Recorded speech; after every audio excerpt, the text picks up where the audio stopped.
नमस्कार। अर्जुन और धर्मराज युधिष्ठिर का वध सुनने में बहुत ही अटपटा लगता है। आइए जानते हैं वे क्या परिस्थिति थी कि अर्जुन अपने ही बड़े भाई धर्मराज युधिष्ठिर का वध करने को तैयार हो गए।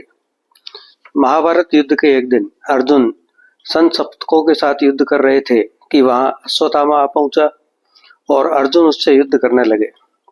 धर्मराज युधिष्ठिर दुर्योधन से युद्ध कर रहे थे तो वहां कर्ण आ पहुंचा।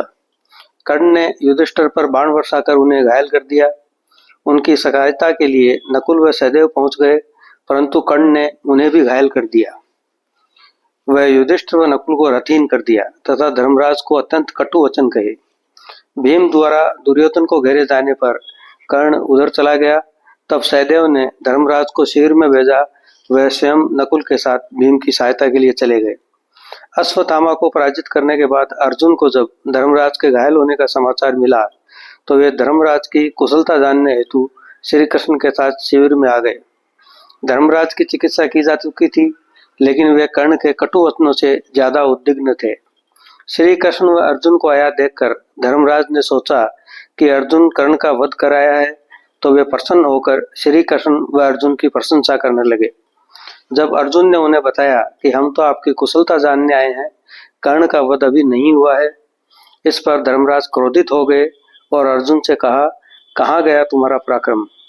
तुम गांडीव, अक्षतुणी, रथ, ध्वजा व श्री कृष्ण के सारथी होते हुए भी कर्ण के भय से रणभूमि छोड़कर भाग आ गए। अतः अपना गांडीव किसी योग्य व्यक्ति को दे दो। युधिष्ठिर की बात सुनकर अर्जुन ने अपनी तलवार निकाली तो अंतर्यामी श्री कृष्ण ने पूछा, अर्जुन, यहाँ तो कोई प्रतिद्वंदी भी नहीं है, फिर तुमने तलवार क्यों निकाली है? तब अर्जुन ने कहा कि हे कृष्ण, मेरी गुप्त प्रतिज्ञा है कि जो मुझे गांडीव छोड़ने को कहेगा मैं उसका वध कर दूंगा। इस पर श्री कृष्ण ने कहा कि अर्जुन, युधिष्ठिर तुम्हारे बड़े भाई हैं और वंदनीय हैं, इस पाप से तुम्हें घोर नरक में जाना पड़ेगा। इस पर अर्जुन ने कहा कि हे कृष्ण, आप धर्म व नीति के ज्ञाता हैं, अतः आप ही कोई उपाय बताइए जिससे धर्मराज के प्राण भी बच जाएं और मेरी प्रतिज्ञा भी भंग ना हो।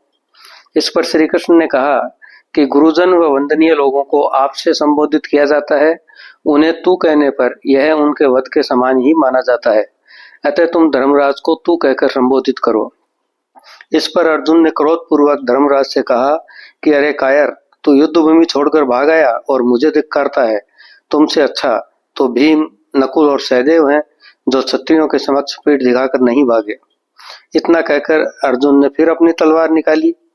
श्री कृष्ण ने फिर पूछा, अर्जुन, अब क्या हुआ? इस पर अर्जुन बोले, मैंने देवता समान अपने बड़े भाई का अपमान किया है, अतः अब मुझे जीवित रहने का कोई अधिकार नहीं है। इस पर श्री कृष्ण ने कहा कि कोई भी ज्ञानी ऐसा नहीं करता है। अपने बड़े भाई का वध करने से भी बड़ा पाप आत्मघात करना है। तुम ऐसा करो कि स्वयं अपनी प्रशंसा करो। स्वयं की प्रशंसा करना भी आत्मघात ही माना जाता है।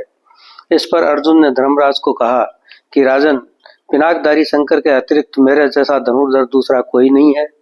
मैंने चारों दिशाओं के क्षत्रियों का संहार किया है। युद्ध भूमि में मेरे सामने कोई ठहर नहीं सकता। मैं आज ही कर्ण का वध कर दूंगा। इस पर युधिष्ठिर बोले कि हे पार्थ, मैंने तुम सबको संकट में डाला है, अतः मैंने वन को जाने का निश्चय किया है।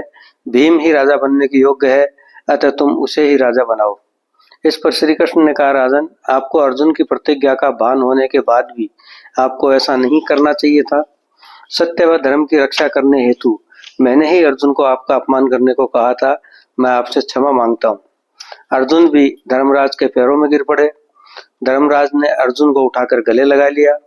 इस प्रकार श्री कृष्ण ने धर्म के सूक्ष्म मर्म का उपदेश कर धर्मराज व अर्जुन दोनों के प्राण बचाए व युधिष्ठिर को वन जाने से रोका। आपको हमारा चैनल अच्छा लगा हो तो इसे लाइक, शेयर व सब्सक्राइब करना ना भूलें। अगली बार फिर किसी नए विषय के साथ, तब तक के लिए नमस्कार।